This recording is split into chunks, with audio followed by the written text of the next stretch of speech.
벌써 꽤 오래전에 세상을 떠난 그 장영희 선생님이라고 하는 분이 계십니다.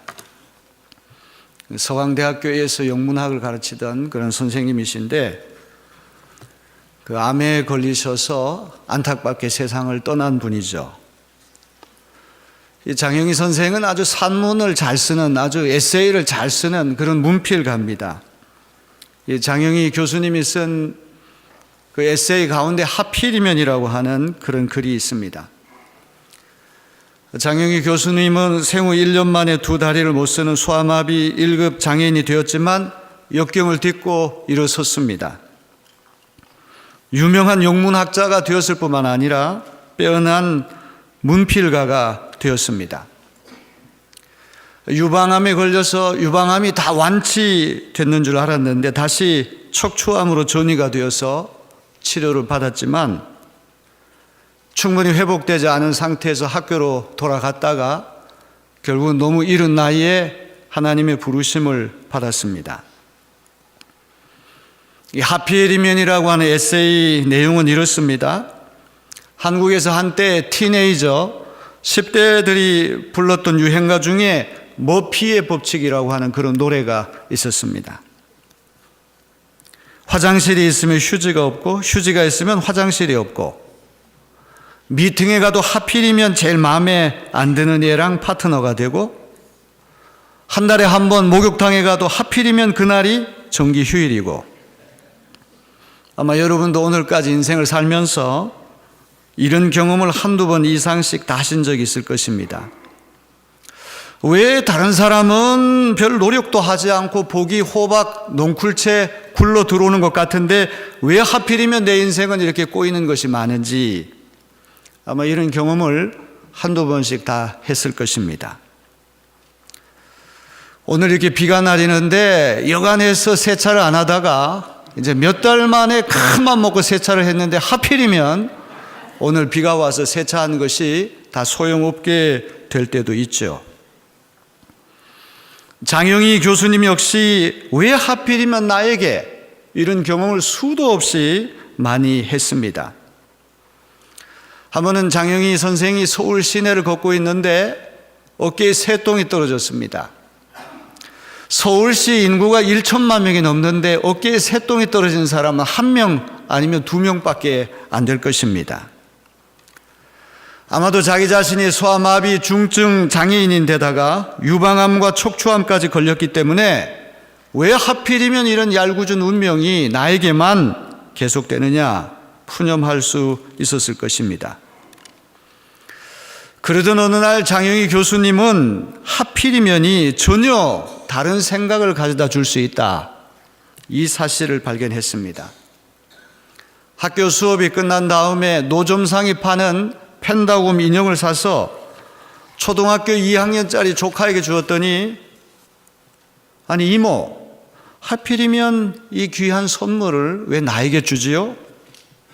다른 형제나 사촌들도 많이 있는데 왜 하필이면 자기가 이 귀한 선물을 받아야 되느냐 고맙게 생각하더라는 것이죠. 그 순간에 장영희 교수는 아주 중요한 진리를 하나 깨달았습니다. 하필이면이라고 하는 것이 생각을 바꾸고 관점을 바꾸고 태도를 바꾸기만 하면 굉장히 감사하고 은혜스러운 일이 될 수 있겠구나. 왜 하필이면 나만 손해보고 나만 억울하고 나만 기분 나쁜 일이 비일비재로 일어나는가? 이 부정적인 하필이면에 대한 사고를 긍정적인 것으로 바꾸니까 불평과 원망이 아니라 감사와 축복이 된다는 것이죠. 그때부터 장영희 교수님은 하필이면에 대해서 고쳐 생각을 하기 시작했습니다. 그렇게 생각을 고치니까 축복 아닌 것이 없고 은혜 아닌 것이 없고 감사 아닌 것이 하나도 없다는 것입니다. 하고 많은 사람들 중에 하필이면 서울대학교에서 영문학을 가르치는 장왕록 교수님 그 집안의 딸로 태어났고 좋은 형제 자매들을 만나서 이 아름다운 한국 땅에 살고 있는가?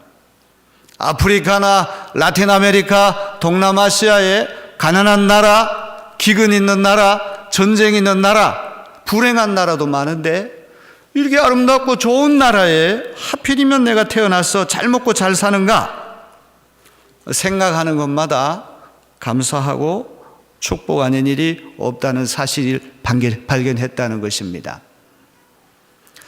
하필이면 제가 감리교 목사인데 이 베델교에 와서 부흥 집회를 할지 누가 알았겠습니까?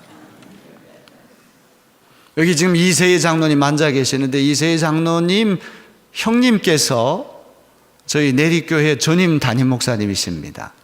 그 인연으로 여기 한번 와서 또 우리 최지원 장로님 네 분을 저희가 만나게 됐습니다. 최지원 장로님 저희 내리교회 많이 사랑하시고 선한 일 많이 하시는 어른이세요. 그래서 오늘 제가 말씀드리니까 10년 동안 기도해서 제가 베델교회에 오늘 이렇게 부흥회를 오게 됐습니다. 저는 1990년도에 텍사스 달라스에 있는 Southern Methodist University, SMU라고 하는 학교에 제가 유학을 왔습니다. 그때 우리 큰아이가 5살이고 둘째가 3살입니다. 8년 동안 공부해서 마스터 학위하고 PhD를 얻었습니다. 아무도 없는 가운데 개척교회를 해가지고 한 40명쯤 모이는 교회까지 이렇게 됐습니다. 지금도 달라스의 그 교회가 아주 좋은 후배 목사님이 와서 목회를 잘 하고 계십니다. 네브라스카에 가서 코케이시안 어메리칸 칸그리게이션 백인 교회의 어소시에이트 패스터 부목으로 또 있었습니다. 그러다가 텍사스 킬린이라고 하는 곳이 있습니다. 오스틴에서는 1시간 떨어진 곳인데 밀리터리 베이스가 있습니다.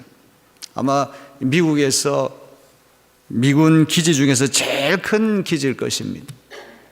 국제 결혼한 자매들 교회 중에서 가장 큰 교회가 세인 룩 유나이티드 메소디스트 처치라고 하는 교회가 있는데 그 교회 담임 목사로 청명을 받아서 목회하다가 2004년도에 내리교회 담임 목사가 됐습니다. 꼬박 만 14년 동안 사역을 하다가 오늘 이렇게 베델교회에 여러분에게 와서 말씀을 전하게 됐습니다. 세상에 어떤 일도 우연이 없고 분명히 하나님의 섭리와 계획이 있어서 이번 집회를 제가 인도하게 된 줄로 믿습니다. 미국에서 14년을 살고 또 한국에 다시 돌아가서 14년을 살고 있고 또 4년 전에는 제가 목회 30주년을 맞아서 독일에 가서 한 학기 공부를 했습니다. 구라파에 가서도 또 살아봤습니다. 어느 곳에 살든지 다 문제가 있고 아픔이 있고 인간 사는 세상 조금도 다를 바가 없거든요. 중요한 것은 우리의 관점과 태도가 중요한 줄로 믿습니다. 여기 메릴랜드에서 행복하지 않은 사람은 저 천당 밑에 분당이라고 하는데 천당 밑에 있는 곳에 가더라도 여전히 행복하지 않습니다. 미국에 사시는 분들은 복받은 분들인 줄로 믿습니다.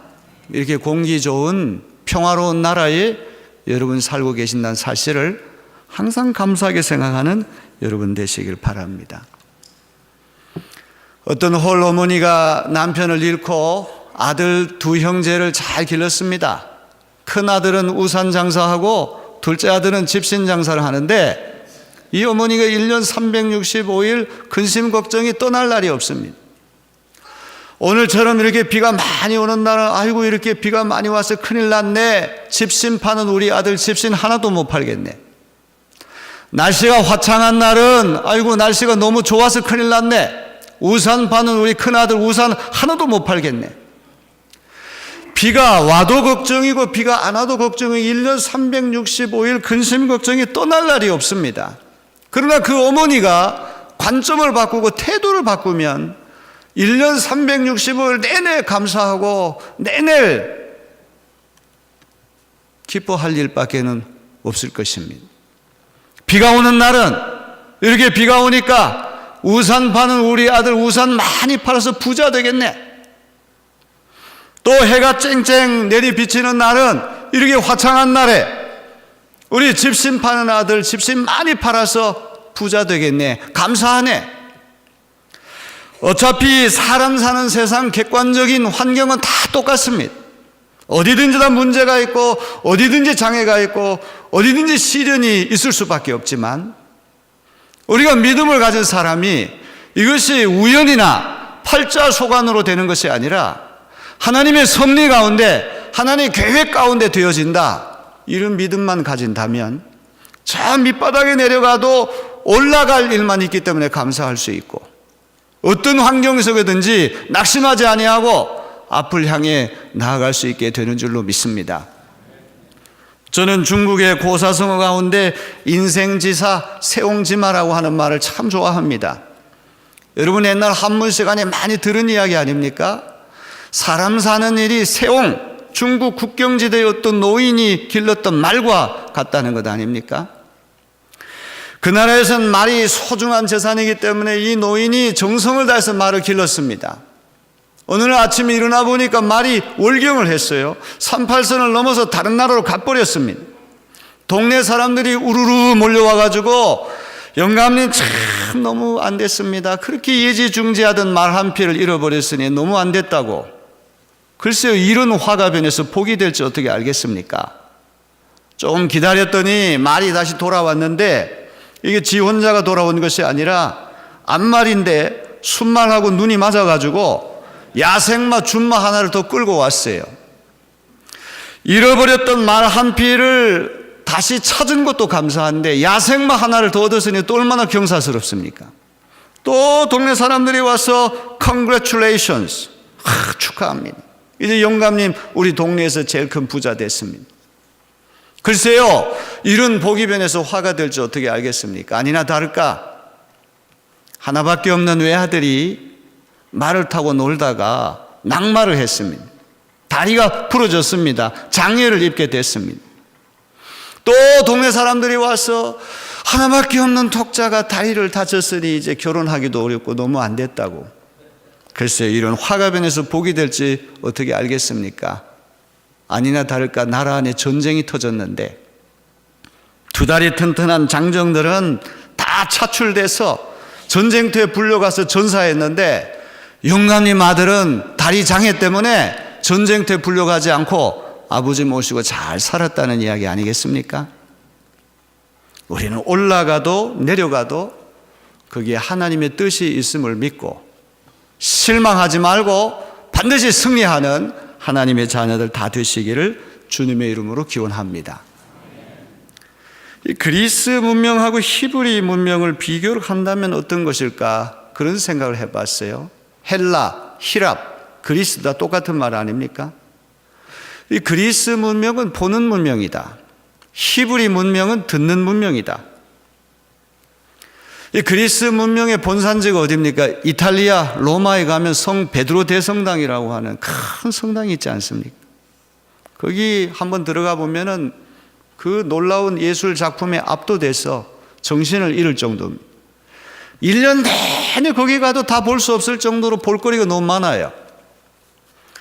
그러다가 이제 성지순례를 해가지고 이집트 카이로에서부터 출애굽 경로를 따라가지고 시내산까지 계속 남하하다 보면 막막한 광야, 사막지대만 계속됩니다.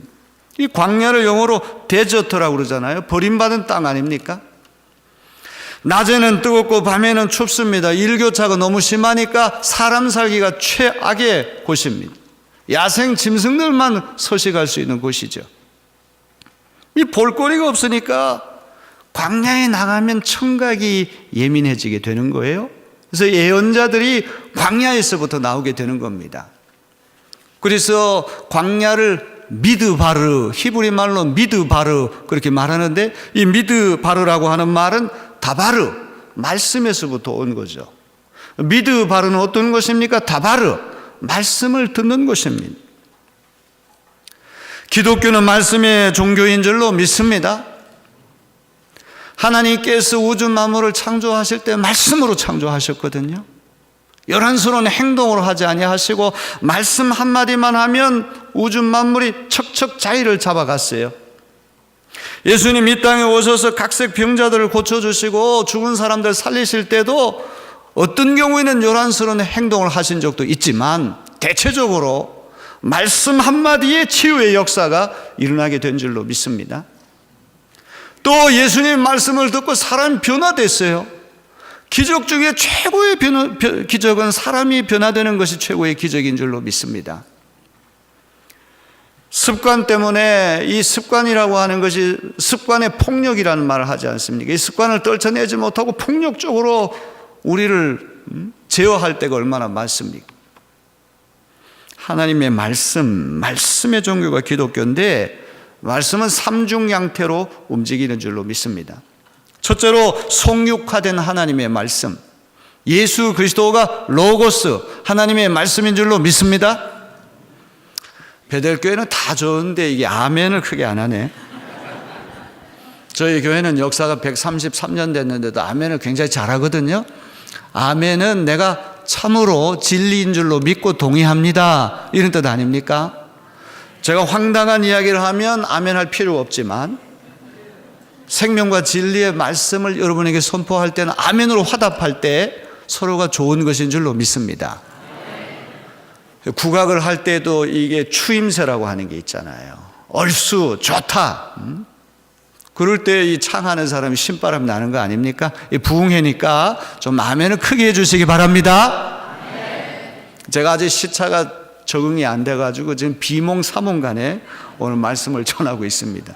혹시 헛소리가 나올지 모르겠는데, 여러분들이 아멘 소리를 크게 하면 성령의 능력을 받아서 시차도 이기고 꼭 여러분에게 필요한 말씀을 증거하게 될 줄로 믿습니다. 자, 하나님의 말씀은 삼중양태로 움직이는, 첫째는 성육화된 하나님의 말씀, 예수 그리스도가 하나님의 말씀인 줄로 믿습니다. 말씀으로 돌아간다는 얘기는 person and work of Jesus Christ, 예수의 인격과 사역으로 돌아가는 거예요. 우리는 부단히 예수님이 누구인지에 대해서 알아야 됩니다.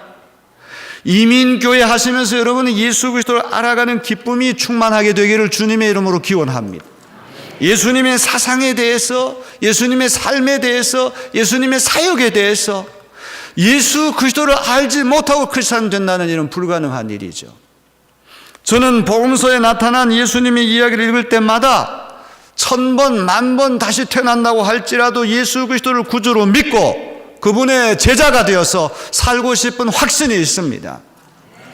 말씀으로 돌아가는 건 항상 going back to the person and work of Jesus Christ, 예수님께 되돌아가는 것임을 잊지 말아야 할 것입니다. 두 번째는 기록된 하나님의 말씀, 성경이 하나님의 말씀인 줄로 믿습니다. 물론 성경은 하늘에서 땅바닥에 뚝 떨어진 책은 아니에요. 사람이 기록한 책이고 특별한 목적이 있고 특별한 상황의 필요에 따라서 만들어진 책이 성경이긴 하지만, 모든 성경은 하나님의 감화 감동으로 기록된 책이기 때문에 성경 속에는 하나님의 숨결, 하나님의 호흡이 있는 줄을 믿습니다. 처음에는 우리가 성경을 읽다가 여기 성경 속에 하나님 인격이 들어가 있기 때문에 나중에는 하나님 말씀이 나를 읽게 되는 거예요. 하나님이 나를 읽게 되는 거예요. 하나님 말씀이 나를 읽고 나의 환경을 읽고 나의 상황을 읽게 되는 역사가 일어나게 되는 것입니다. 항상 성경을 소중하게 여기는 우리 모두가 되어야 할 줄로 믿습니다. 세 번째는 선포된 하나님의 말씀, 설교가 하나님의 말씀인 줄로 믿습니다. 여기 단상에 서 있는 저나 여러분은 무슨 차이가 있겠습니까? 여러분보다 죄를 더 많이 지을 수도 있고 더 허물이 많을 수도 있죠. 인격적으로 부족함이 있을 수 있죠. 하지만 하나님께서 여기 강단에 세우는 그 순간에는 하나님의 말씀의 메신저, 대언자로 세워주시는 줄로 믿습니다. 제 말을 하는 것이 아니라 하나님 말씀을 증거하기 위해, 선포하기 위해 설교자가 강단에 서는 것입니다. 미국 교회에 나이 30도 안 된 젊은이가 목사 안수를 받고 이제 설교를 하려고 퓰핏 강단에 올라가려고 그러는데, 나이 80 정도 된 할머니가 손잡벌 되는 목사가, 애기 목사가 강단에 올라가니까 룩다운을 했어요. 그래서 목사님 뭐 아는 것이 있습니까? 이런 식으로 얘기를 했어요. 그랬더니 젊은 목사님이 가운을 똑바로 입고 영대를 똑바로 고쳐 매고 할머니 눈을 쳐다보면서 말했어요. 할머니 그런 말씀 하지 마세요. 제가 저 강단에 올라가는 순간에는 2000살 먹은 사람이 돼서 설교를 하는 겁니다. 2000년의 교회 경험을 가지고 저는 올라가는 겁니다. 여러분, 여기 강단에 올라오는 목사님은 나이가 30살밖에 안 돼도 2000살 먹은 분으로 여기시고 말씀을 들으시길 바랍니다. 여러분 가운데 2000살 되신 분 아무도 없죠. 목사님들은 다 2000년 교회 경험을 가지고 말씀을 선포하는 것입니다. 자, 우리가 이렇게 말씀이 너무나 중요한 것인데, 기독교는 철두철미의 말씀의 종교인데 우리가 참 말씀을 꿀맛과 같다 이런 비유를 쓸 때가 있지 않습니까? 여러분이 한국이라고 하는 나라가 음식 문화가 많이 발달됐어요. 아침 먹는 시간, 저녁 먹는 시간 아주 유명한 식당 탐방을 해가지고 이 목젖까지 다 보여주면서 그 탐스럽게 음식 먹는 모습을 이렇게 보여주고 그럽니다. 여러분 많이 보셨죠?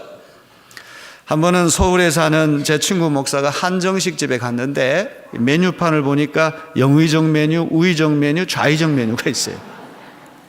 내심 영의정 메뉴를 먹고 싶은데 친구가 주머니 사정이 안 좋으니까 좌의정 메뉴를 시키더라고요. 아마도 영의정 메뉴는 가짓수가 더 많이 들어갔겠죠. 세종대왕님도 잡숫지 못했던 음식을 오늘 우리가 먹고 있지 않습니까? 부천에 어떤 뷔페 식당이 있는데 아시아에서 제일 큰 뷔페 식당이라고 그래요. 가짓수가 수백 가지인데 도대체 어떤 지점에서 어떤 코스 경로를 거쳐서 먹어야 할지 갈등이 생길 정도로 음식이 참 많습니다. 여러분, 이렇게 음식이 넘쳐나는 시대가 되었지만 음식 맛이 꿀맛이 되기 위해서는 어떻게 해야 됩니까? 첫째는 배가 고파야 돼요. 아침을 굶고 점심 굶은 사람은 저녁에 꽁보리밥에 김치 조각 하나만 걸쳐도 그게 꿀맛처럼 되거든요. 하지만 이 그대기 포만감이 있는 사람은 아무리 맛있는 음식이라고 할지라도 꿀맛이 되지 않습니다. 두 번째는 건강해야 돼요. 우리 몸에 병이 생기면 제일 먼저 입맛부터 소태처럼 쓰지 않습니까? 하나님의 말씀도 마찬가지가 아니겠는가? 우리 시대에 유명한 설교자가 넘쳐나고 수많은 기독교 TV가 있어서 채널만 틀면 또 인터넷 동영상을 통해서 전 세계 훌륭한 목사님 설교를 들을 기회가 그 얼마나 많습니까? 홍수 속에 마실 물이 없다고 이렇게 말씀이 넘쳐나는 시대에 말씀이 꿀맛처럼 되지 않는다는 얘기는 우리에게 영적인 허기짐이 없다는 말이죠. 목마름이 없다는 말이죠. 우리 영혼이 병들었다는 것이죠. 오늘 우리 누가복음 15장 말씀 길게 읽었습니다. 본문이 상당히 깁니다. 우리 영혼의 병이 찾아오게 되면 말씀도 한 석절, 넉 절 정도만 읽어야지 이렇게 수십 절 읽으면 왜 이렇게 본문이 기냐? 찬송도 한 3절까지는 괜찮은데 5절까지 가면 이 찬송 너무 길다고 그래요. 나훈아나 심수봉 콘서트에 가면 2시간, 3시간도 모자란다고 난리를 치는데 설교 조금 길면 계속 시계 쳐다보면서 이 설교 너무 길다 그런단 말하는 거죠. 이 우리 영혼에 병이 들었기 때문에 그런 것이 아니겠습니까?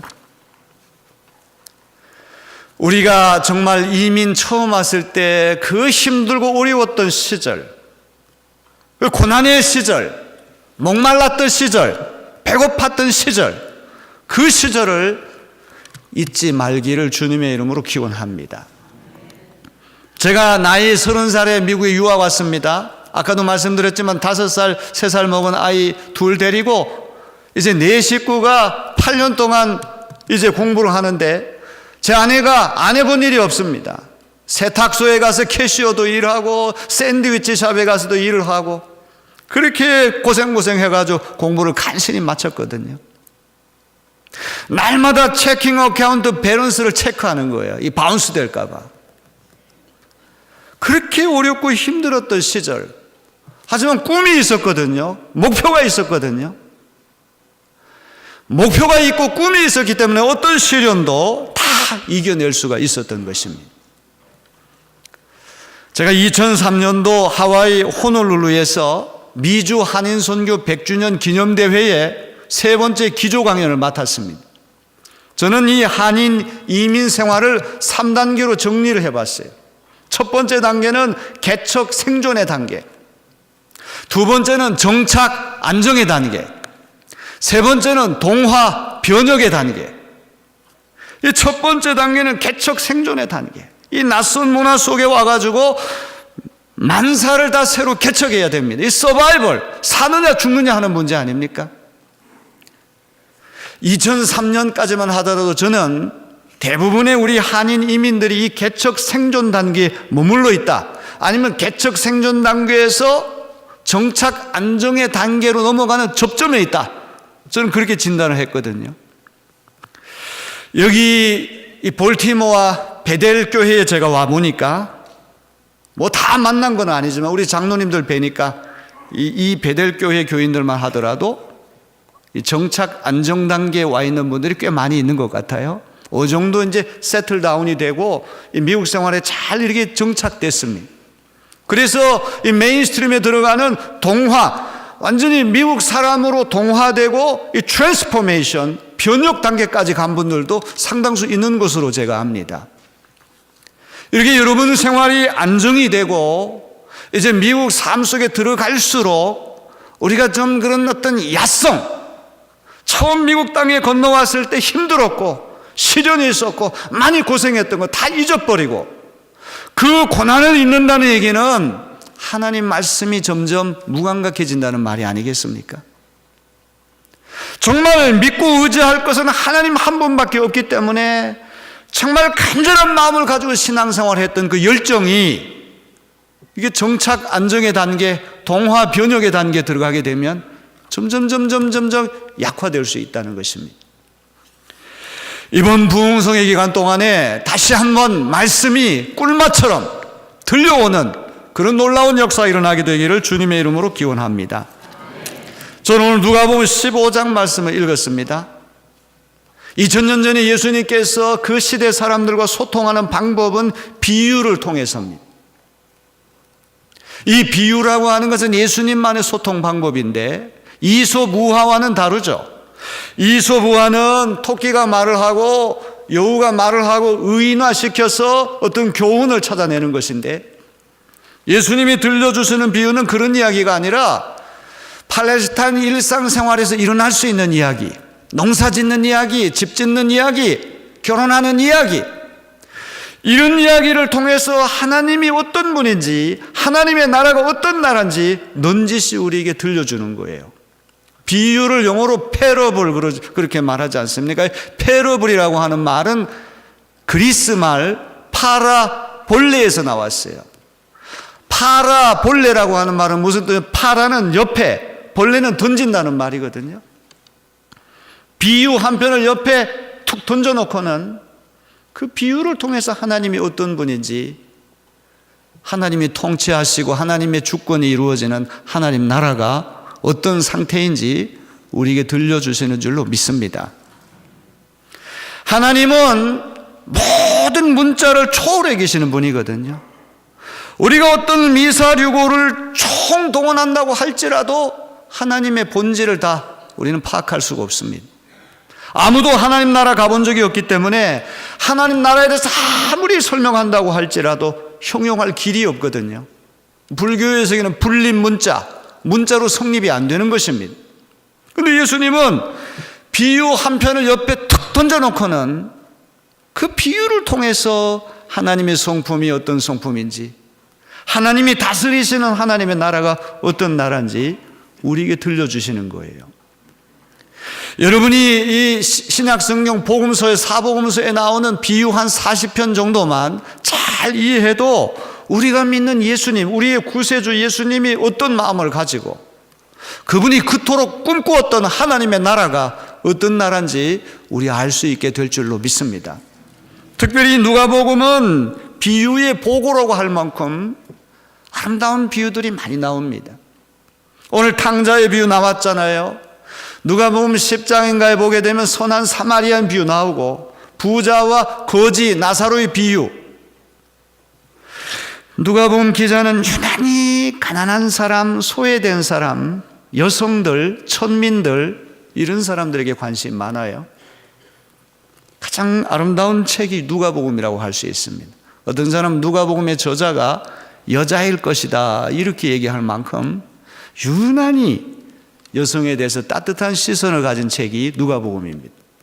예수님 시대에는 인구조사를 할 때 여자들과 아이들은 인구조사에 포함하지 않았습니다. 사람 취급을 안 했기 때문에. 그런데 오늘 이 누가복음 15장에 보면 두 번째 비유가 뭐예요? 드라크마 비유 아닙니까? 여러분, 오늘 이 누가복음 15장에 보면 비유 세 가지가 나란히 등장하는데 첫 번째 비유는 여러분 잘 아시는 것처럼 어떤 목자에게 양이 100마리 있었는데 한 마리를 잃어버렸습니다. 99마리를 옆에 두고 그 한 마리를 찾아가지고 강을 건너고 산을 넘어가지고 기어코 찾아내는 이야기. 두 번째는 어떤 여성에게 10드라크마가 있었는데 이 결혼 지참금이에요. 10드라크마라고 해봤자 노동자가 10일 동안 일하면 벌 수 있는 돈인데 이 여성에게는 전 재산입니다. 너무나 소중한 재산이기 때문에 머리 장신구를 만들어 가지고 낮에도 쓰고 밤에 잘 때도 그거를 쓰고 잠을 자거든요. 근데 오늘 아침에 보니까 드라크마 하나가 없어졌습니다. 이가 빠진 거예요. 이 가난한 집안은 창문이 없습니다. 세간살림 다 치우고 종려나무 빗자루를 가지고 사방을 쓸어가 쨍그랑 소리를 듣고는 잃어버린 드라크마, 은전이죠. 실버 코인, 은전을 되찾는 이야기. 세 번째는 어떤 아버지에게 아들 둘이 있었는데 둘째 아들을 잃었다가 되찾는 이야기예요. Lost and found. 잃어버린 것을 되찾는 기쁨에 대한 겁니다. 주제가. 여러분, 소중한 것을 잃어버렸다가 되찾으면 그 얼마나 기쁘겠습니까? 작년에 제가 밴쿠버에 집회가 있어서 갔는데 제 짐이 도착을 안 한 거예요. 비행기를 급하게 갈아타다 시애틀에서 급하게 갈아타다 보니까 짐이 제때 오지 않아가지고 그날 하루 아주 고생을 많이 했습니다. 뭐 잠오시면 모든 세면도구가 그 짐 안에 들어가 있는데 그 러기지 안에 들어가 있는데 고생을 굉장히 많이 했어요. 그 이튿날 도착했다는 얘기를 듣고는 얼마나 기뻤는지 알 수가 없습니다. 하물며 아들을 잃어버렸다가 되찾는다고 할 때 그 기쁨이라고 하는 건 이루 말할 수가 없을 것입니다. 이렇게 잃어버린 것을 되찾는 기쁨에 대한 비유가 세 가지 나란히 이렇게 등장하는데 여기 목자나 여인이나 아버지나 경제적인 사람이 아닙니다. 합리적인 사람들이 아니에요. 이스라엘에서 부자 목자 소리를 들으려면 양을 한 300마리 정도 가져야 되는데 이제 100마리밖에 없었다는 얘기는 중소기업 정도 하는 사람이에요. 다른 목자를 고용할 여력이 없는 사람이죠. 근데 어느 날 이렇게 보니까 양을 한 마리 잃어버렸거든요. 어떤 사람이 한 마리가 99마리보다 더 가치가 있어서 찾았다고 하는데 그건 잘못된 얘기예요. 한 마리가 더 가치가 있어서가 아니라 저 양을 찾아주지 않으면 양은 꼼짝없이 죽는다. 불쌍히 여기는 마음 때문에 찾는 것이지 99마리보다 한 마리가 더 가치 있어 찾는 게 절대 아니란 말이죠. 그리고 이 한 마리를 되찾은 다음에 너무 기뻐가지고 동네 사람 다 초청해서 잔치를 벌려요. 잔치 경비가 한 마리보다 값이 더 나갑니다. 두 번째 등장하는 여성도 마찬가지예요. 10드라크마 중에서 한 드라크마 되찾았어요. 너무 기뻐가지고 동네 사람 다 초청해서 잔치를 벌이는데 잔치 경비가 한 드라크마보다 더 값이 많이 나갑니다. 이렇게 비유 속에 등장하는 주인공들은 다 경제적인 사람도 아니고 합리적인 사람도 아니고 무모한 사람들입니다. 계산적이지가 않아요. 하나님께서 우리를 사랑하는 사랑이 계산적인 사랑 아니고 합리적인 사랑 아니고 무제약적인 사랑, 무모한 사랑, 그것이 하나님이 우리를 사랑하는 방식인 줄로 믿습니다. 이 누가복음 15장이 가르쳐 주려고 하는 게 그거 아니겠습니까? 특별히 우리가 이 비유 세 가지를 나란히 놓고 보면 탕자의 비유 하나만 가지고도 충분할 텐데 왜 세 개의 비유를 똑같은 주제를 세 개나 연달아 배치했을까? 여기 목자는 성부, 성자, 성령 삼위일체 하나님 가운데 성자 하나님을 상징할 것이고 성령 하나님은 다분히 모성적인 하나님이기 때문에 여기 여성은 성령 하나님을 이야기할 것이고 아들을 되찾는 아버지는 성부 하나님을 이야기할 거예요. 우리가 믿는 하나님은 저 외롭게 떠있는 전제군주 하나님이 아니라 성부, 성자, 성령 세 위격의 하나님이 셋이면서 하나고 소사이어티, 하나의 사회를 이루며 거기는 절대 사랑, 절대 평강, 절대 교류가 있는 그런 우리 하나님을 믿는다. 이 기독교의 하나님은 삼위일체 하나님이라고 하는 건 너무나 귀한 것인 줄로 믿습니다. 성부, 성자, 성령 삼위일체 하나님은 언제나 잃어버린 것을 되찾는 데 관심이 있다는 것이죠.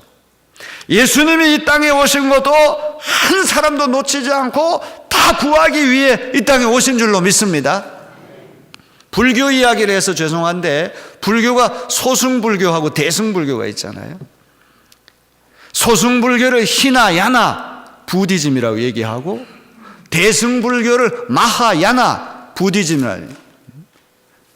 마하라고 하는 말은 큰 great vehicle, 이 차, 수레가 큰 걸 얘기하는 것이고 소승은 딱 자기 혼자만 탈 수 있는 거 아닙니까? 불교에서 얘기하는 보살정신이라고 하는 것은 이 지구상에 한 사람도 놓치지 않고 저 대승 큰 수레에 다 올라타서 서방 정토 극락세계 들어가기 전까지는 자기는 안 올라타겠다. 이게 보살정신인데 우리 예수님 정신은 그 보살정신보다 훨씬 더 레디컬한 줄로 믿습니다. 왜 아멘 안 하세요? 제가 불교를 뭐 이렇게 칭찬하려고 하는 것이 아니라 우리 기독교 진리가 우월하다고 한 사실을 이야기하기 위해서 지금 비교를 하는 거예요. 예수님은 한 사람도 이 땅에 어떤 죄인도 놓치지 않고 회복시키기 위해서 이 땅에 오신 줄로 믿습니다. 여러분 이 이신칭이라고 하는 말 많이 들어보셨죠? 이신칭의 들어보셨습니까? 이신칭이라고 하는 말은 써이자예요. 믿음으로써 의롭다 칭함을 받는다는 얘기죠. 이신득의 믿음으로써 의로움을 얻는다는 얘기거든요. 예수 그리스도를 믿음으로 값없이 주시는 하나님의 은혜로 말미암아 의롭게 된다는 거 아닙니까? 우린 다 죄인이에요. 아담과 하와가 타락하면서 우리 모두는 태어나자마자 그 원죄를 우리가 타고나는 거예요. 독일 사람들은 원죄를 우어쥔대, 오리지널 신 그렇게 부르지 않고 에어프쥔대, 에어벤, 상속죄, 유전죄 그렇게 부르거든요. 이게 더 정확한 표현일 거예요. 원죄라고 하는 것은 상속받는 죄고 이거는 불가항력적인 죄예요. 우리가 물리칠 수 없는 죄란 말이죠. 죄의 결과로 죽음이 찾아오고 죽음의 원인이 죄라는 거 아닙니까? 아담과 하와가 죄를 지었기 때문에 죽게 된 것이거든요. 근데 정신박야가도 죽고 한 살 먹은 영아도 죽거든요. 걔네들이 죄에 대해서 알겠습니까? 죄 지을 겨를이 어디 있겠습니까? 그럼에도 불구하고 죽는다는 사실은 죄인이기 때문에 죽는 것이거든요. 우리 성경적으로 본다면. 그래서 원죄 더하기 본죄, 자범죄 우리는 다 죄가 있어서 하나님의 형벌을 받아야 됩니다. 우리는 지옥에 가야 됩니다. 우리는 사형 온도를 받아야 됩니다. 바울 선생의 고민은 무엇입니까? 어떻게 의로우신 하나님이 죄인인 인간인 우리를 죄 없다고 말씀하실 수 있을까? 세상의 의로운 재판관도 명백한 증거가 다 있어서 사형 선고를 받을 때 당신 무죄 방면합니다 이렇게 하면 법복을 벗어야 되잖아요. 비길 데 없이 의로우신 하나님이 죄인된 우리를 어떻게 하면 의롭다, 너는 죄 없다, 무죄 방면한다 이렇게 얘기할 수 있냐 이 말이죠. 이것은 예수 그리스도 때문에 가능한 줄로 믿습니다. 이중 전가가 일어난다는 말이죠. 예수 그리스도를 믿음으로 값없이 주시는 하나님의 은혜로 말미암아 우리의 모든 죄가 예수의 어깨 위에 임퓨테이션 전가되어서 내가 당해야 할 희생, 내가 피 흘려 죽어야 할 것을 그리스도 예수께서 대속해 주신 줄로 믿습니다.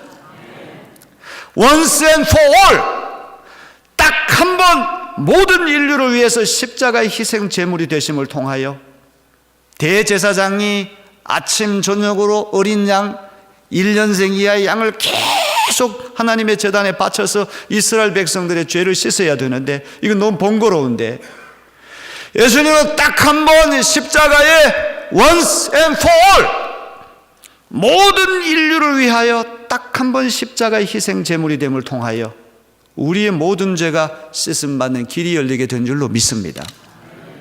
우리의 죄는 예수의 어깨 위에 올라가서 예수께서 대신 심판당하셨고 그리스도의 의가 나한테 또 넘어오게 되는 것이죠. 이중 교환, 이중 전가가 일어나는 거예요. 죄는 그리스도께로, 의는 나에게로. 하나님이 죄인된 우리를 의롭다고 인정하시는 것은 다름 아닌 그리스도의 의 때문에 의롭다고 인정하시는 것인 줄로 믿습니다. 내 안에 있는 자격이나 내 안에 있는 어떤 조건 때문이 아니라 100% 그리스도의 의가 우리에게 전가되어서 그리스도의 의를 보시고 너는 이제 죽지 않아도 돼.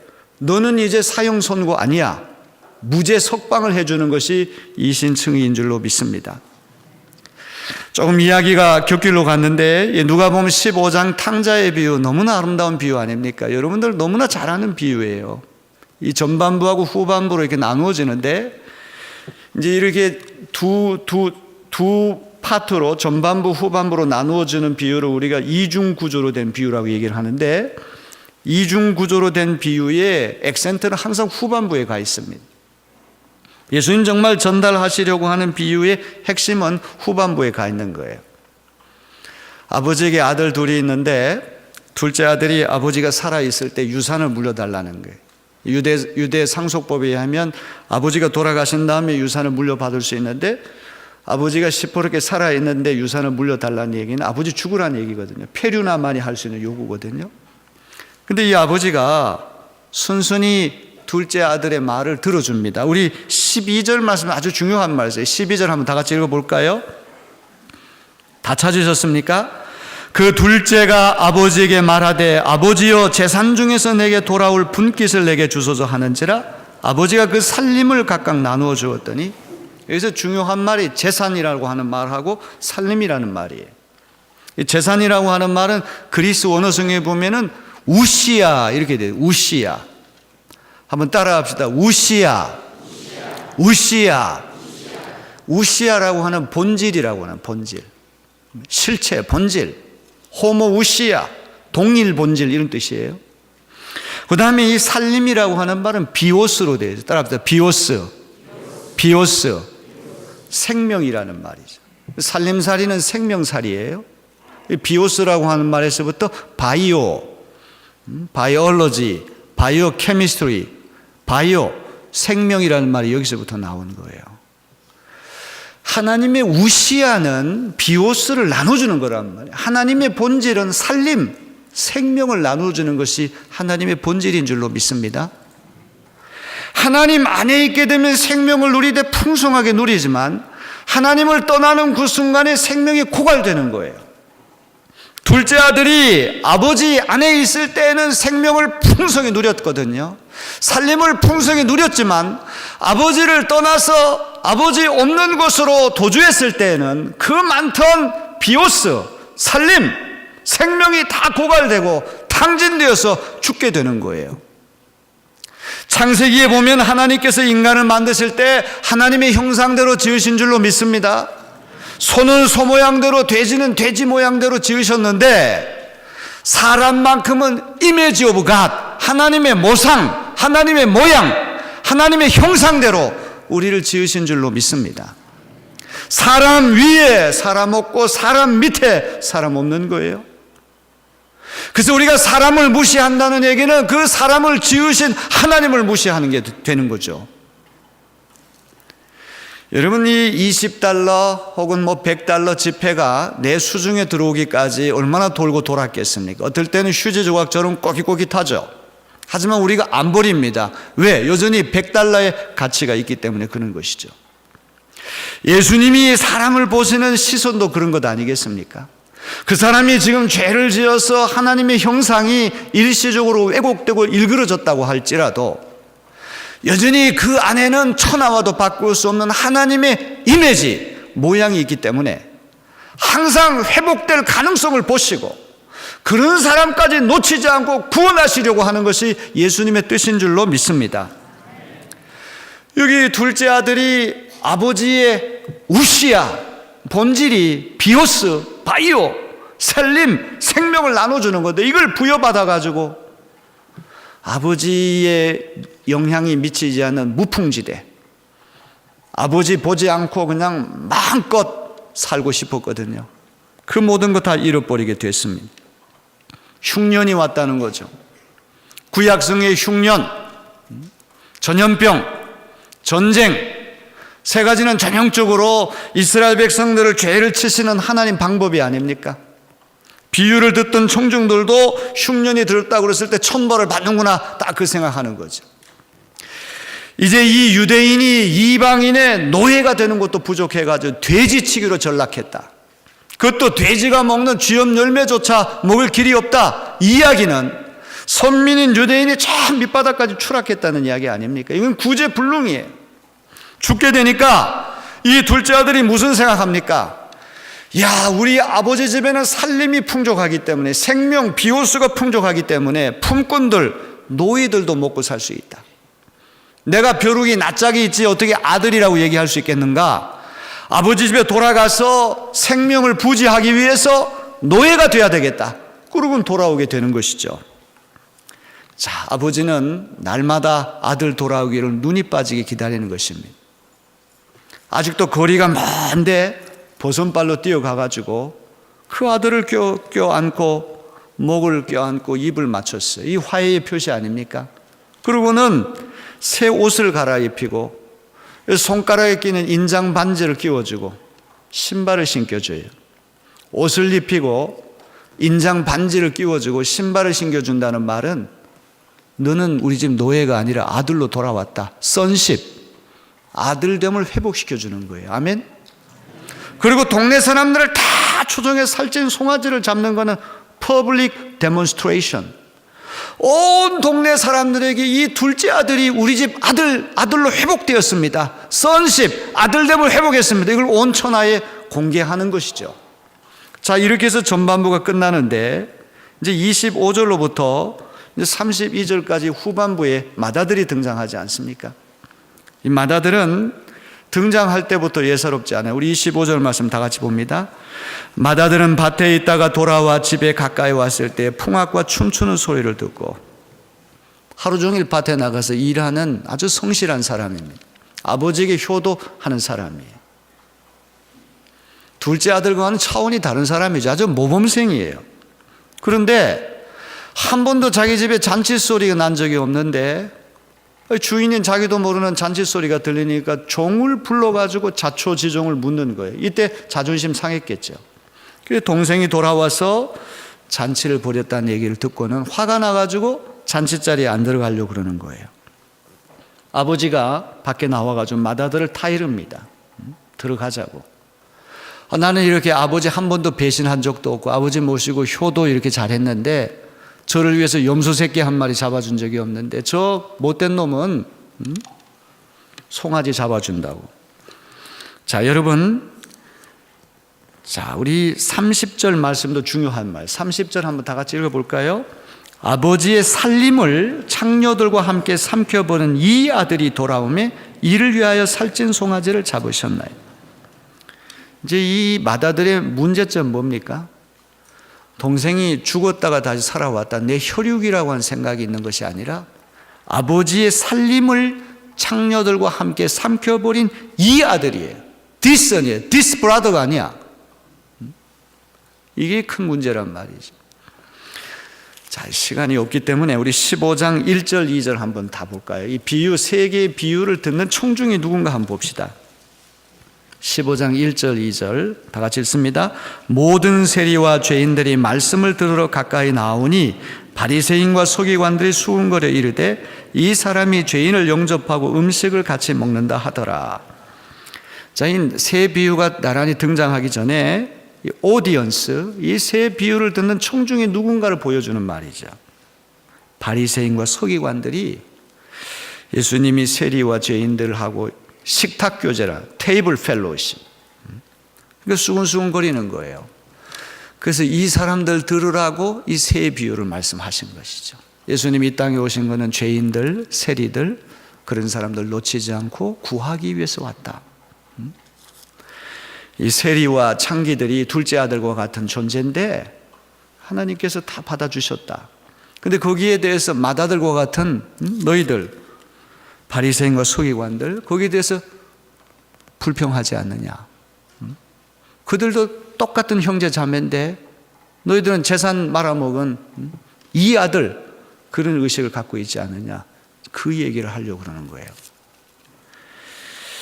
첫 번째 비유는 그 잃어버린 대상이 100분의 1이에요. 1%예요. 두 번째는 10개 중에 하나를 되찾은 게 10분의 1, 10%거든요. 세 번째 비유는 50%, 절반이에요. 스크린에다가 잃어버린 대상을 이렇게 조명을 한다고 그러면 1%의 귀퉁이 조금, 그죠? 10% 조금 클로스업이 돼요. 그 half 스크린, 절반 정도까지 찾습니다. 그러면 이 비유가 정점에 올라가려고 그러면 100% 풀 스크린 돼야 돼요. 잃어버린 대상이 풀 스크린 돼야 돼요. 교도소에 가면은 목사님들이 가장 많이 설교하는 본문이 탕자의 비유예요. 그럼 그 사람들이 이 본문 읽으면 또 똑같은 얘기 하려고 그러는구나. 귀를 틀어 막아요. 너희들 다 둘째 아들같이 아버지 버리고 타락한 사람들인데 아버지 집에 돌아오면 다 받아주겠다. 그 얘기 하려고 그러는 거 아니에요? 예수님이 노리는 건 뭐냐 하면 100% 풀스크린의 그 잃어버린 대상이 바로 나라고 하는 사실을 발견할 때 이 비유는 완성되는 거예요. 아멘? 누가 잃어버린 게 아니라 바로 잃어버린 대상이 나라고 하는 사실을 발견하면 그게 완성이 되는 거예요. 왜냐? 바리새인과 서기관들이 예수님이 죄인들하고 식탁을 함께 하신 것을 보고 불평했거든요. 제가 탕자의 비유가 아니라 탕자들의 비유라고 했어요. 탕자가 둘입니다. 둘째 아들만 탕자가 아니라 맏아들은 더 심각해요. 아버지와 함께 있으면서 아버지의 마음을 몰라요. 형식적으로, 습관적으로, 장자라고 하는 의무감 때문에 어쩔 수 없이 있는 거 아닙니까? 우리가 교회 생활을 못했으나 한 번도 세속에 빠지지 않고 생활했다. 그 자부심을 가질 때가 있는데 그 자부심을 갖기 전에 우리가 섬기는 하나님의 마음, 예수님 마음이 어떤지를 알고 예수님 마음을 알고 섬겨야 되는데 하나님의 마음은 상관없이 의무감 때문에 경건병이라고 하는 게 의사병이라, 의사가 안겨주는 병. 너무 기도를 많이 하고 너무 성경을 많이 읽고 너무 전도를 많이 하고 너무 봉사를 많이 해서 문제가 되는 병이 경건병이 아니겠습니까? 우리가 진정으로 예수 믿는 크리스찬이 되고 예수의 마음을 배우게 된다면 다 우리 편견이 있잖아요.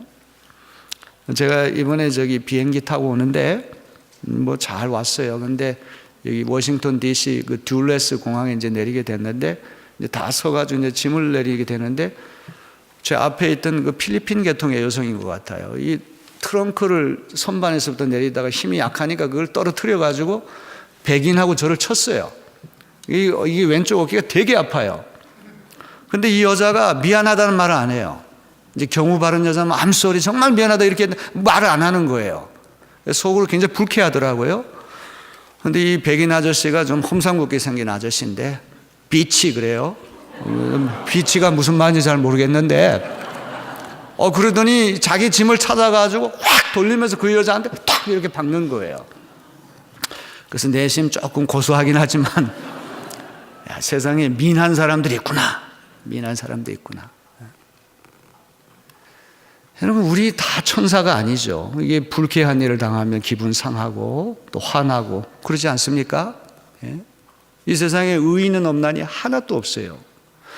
믿음으로써 값없이 주시는 하나님의 은혜로 말미암아 의롭게 된다는 것은 모든 만민을 평준화시키는 거 아닙니까? 대통령이라고 해서 특별한 방법으로 구원받는 것도 아니고 노숙자라고 해서 다른 방법으로 구원받는 것이 아니고 모든 사람들이 다 죄인이기 때문에 오직 예수 그리스도를 믿어서 값없이 주시는 하나님의 은혜로 말미암아 의롭다 인정받는다는 거. 이건 만민을 평준화시키는 거예요. 로마 황제도 예수 그리스도를 믿어서 하나님의 은혜로 의로워져야 된다. 이걸 2000년 전에 그 소수의 로마 교인들이 그 생각을 했다면 이 얼마나 위대한 일입니까? 제가 기도할 때 그런 말씀을 했잖아요. 용납할 수 없는 죄인을 용납해 주시는 것을 용납하는 것이 믿음이다. 아멘? 여러분 삭개오 이야기 아시잖아요. 삭개오가 예수님 너무 만나고 싶었는데 그가 한마디 회개하고 그가 변했기 때문에 그를 용납해 주신 게 아니잖아요. 무조건적으로 용납해 주셨어요. 용납할 수 없는 죄인을 예수님이 100% 무조건 용납해 주니까 무조건 용납받은 사람만이 진짜 회개할 수 있고 진짜 변할 수가 있거든요. 우리가 흔히 착각해요. 내가 먼저 회개하고 내 안에 조금 변화가 있을 때 하나님이 나를 용납해 주신다. 그건 성경적인 게 아닙니다. 복음적인 것이 아니에요. 삭개오 이야기를 보세요. 그가 한마디 회개에 고백하지 않고 삶의 변화도 없었지만 예수님이 그를 내려오라, 내가 너 집에 가야 되겠다, 이 말을 듣는 순간 용납될 수 없는 죄인을 용납해 주시는 것을 용납할 때 사람이 회개하고 변화될 수 있는 거 아닙니까? 아이들을 우리가 가르칠 때도 너 뭐 잘못했는지 얘기해봐. 그렇게 해서 얘가 변화되지 않습니다. 다 알고 있습니다. 그냥 껴안고 그냥 용납해 주면 그 아이가 변화될 수 있는 거지. 도덕 선생처럼 이렇게 타일르고 그렇게 되는 것이 아니에요. 여기 탕자의 비유에서도 하나님의 사랑이 그런 사랑이 아닙니까? 여기 둘째 아들이 변화됐습니까? 먼저 회개했습니까? 아니에요. 먹고 살기 위해서 노예 중에 하나로 품꾼도 먹고 살 수 있는 아버지 집에 가자. 왜냐하면 하나님의 우시야, 하나님의 본질은 비오스, 살림, 생명을 풍성케 하는 데 있는 것입니다. 하나님의 형상대로 지음받은 우리가 하나님 안에 있을 때만 생명이 있는 거예요. 하나님으로부터 이탈하면 유도가 7단이고 태권도 8단이라고 해도 살았다는 이름은 가졌으나 실상은 죽은 자가 되는 것입니다. 하나님의 본질이 살림, 생명을 풍성히 나눠주는 데 있기 때문에 그런 것 아니겠습니까? 자, 이제 마지막으로 렘브란트의 그림을 우리가 좀 보도록 하겠습니다. 자, 앞에 좀 불을 꺼주시면 더 좋겠습니다. 17세기 이 화란의 네덜란드의 화가 아닙니까? 이 사람은 성화를 유난히 많이 그렸어요. 이 탕자의 비유 이렇게 보게 되면 가운데 가슴을 치는 사람은 세리. 그 당시 이제 그림을 그릴 때 화풍이 탕자의 비유는 세리의 비유하고 같이 합성해서 그렸다고 그래요. 그리고 하녀 하나가 빼꼼히 이렇게 구경하지 않습니까? 자, 이제 가운데 있는 두 사람은 제외하고 이 삼각구도로 되어 있어요. 아버지, 큰아들, 둘째 아들. 자, 큰아들은 아버지와 마찬가지로 붉은 망토를 거치고 있지 않습니까? 이 망토라고 하는 것은 디그니티, 하나님의 어떤 존엄성을 얘기하는 권위. 그런데 큰아들의 망토는 수직으로 딱 내려왔어요. 그런데 아버지의 망토는 새 날개처럼 이렇게 되어 있거든요. 다 포용하겠다는 거 아니겠습니까? 거기다 큰아들은 아주 매서운 눈초리로 자기 동생을 째려보고 있습니다. 자, 동생은 이제 만신창이가 됐습니다. 머리카락이 없습니다. 교도소에 가거나 군대 가면 머리카락부터 다 제거하지 않습니까? 개인의 존엄성이 없다는 얘기죠. 자, 그런 가운데 먼 길 달려오느라고 한쪽은 신발까지도 다 지금 없습니다. 신발까지도 지금 벗은 상태입니다. 그런데 허리를 자세히 보면 단도 칼 하나가 있어요. 다 잃어버려도 칼이 있다는 얘기는 sonship, 여전히 아들됨을 갖고 있다는 이야기 아닙니까? 자, 그런데 이 아버지를 보게 되면 백발이 성성한 노인입니다. 눈이 반쯤 가려져 있어요. 렘브란트의 그림은 말년에 갈수록 하나님을 묘사한 그 그림이 거의 다 백발 노인인데 눈이 반쯤 지그시 감겨 있다는 거죠. 눈이 감겨 있다는 얘기는 죄를 눈 감아 주겠다는 거예요. 네가 어떤 죄를 저질렀든지 간에 내가 따지지 않겠다. 그 용서하시는 하나님의 모습 보여주는 거예요. 제일 중요한 것이 오른쪽 손하고 왼쪽 손을 보시면 오른쪽 손은 여성의 손입니다. 왼쪽 손은 남성의 손이에요. 하나님의 사랑은 부성적인 것하고 모성적인 것이 다 있다는 거 아닙니까? 근데 여성의 손 밑에 보면 신발이 벗겨져 있어요. 남성의 손은 신발이 그래도 신겨져 있지 않습니까? 연약한 부분.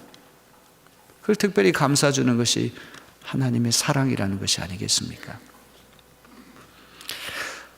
첫날부터 너무 길게 하면은 9시에 딱 끝내야 되는데 제가 시차 때문에 시간 조정에 실패했습니다. 이제 새벽에도 많이 나와야 되는데 요즘은 빨리 끝내주면 은혜 받았다고 그래요. 그래서 여기서 이제 마쳐야 될 것이고 시간 잘 지켜드릴 테니까 걱정하지 마시고 새벽에도 나오시고 저녁에도 나오세요. 저는 교회는 말씀의 집이고 목사는 말씀의 종이라고 생각해요.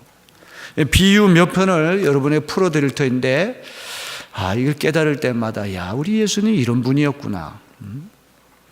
정말 큰 은혜 받는 시간 될 줄로 믿습니다. 우리 찬송가 458장 다 같이 부르겠습니다. 458장.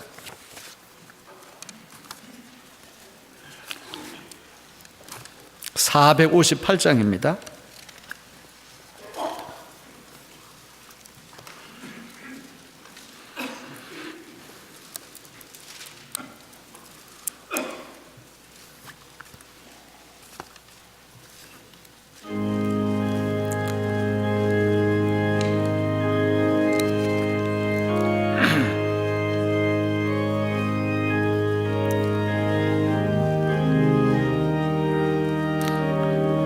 조금 빠르게.